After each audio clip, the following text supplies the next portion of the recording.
Here's an easy way to hang multiple pictures of the same height. This gallery has a chain style picture hanging system. I'm hanging two different sizes of picture frames. I want to hang all the large pictures at the same height. I want to hang all the small pictures a bit lower. So I'll hang all the large frames first. The first step is to hang the first picture at a desirable height. Then measure from the track down to the top edge of the first picture frame. We'll call this measurement A. If you're not using a track system, just measure down from the ceiling. Next, turn the second picture around so you can see the picture wire. Pull up on the center of the wire until it's tight. Measure the distance from the tight spot on the wire to the top edge of the picture frame.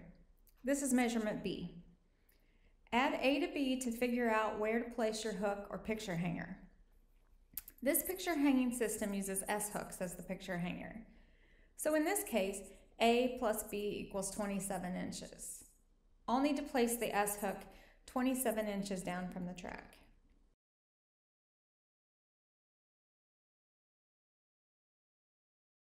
Once you've placed your hook at the right height, grab your hook, secure it to the picture wire to hang each picture.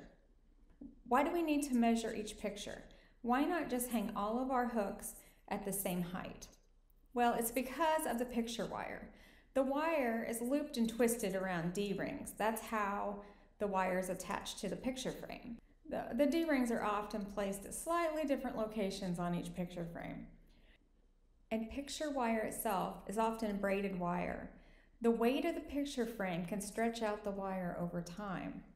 Therefore, the distance from the wire to the top of the picture frame is going to vary from picture to picture.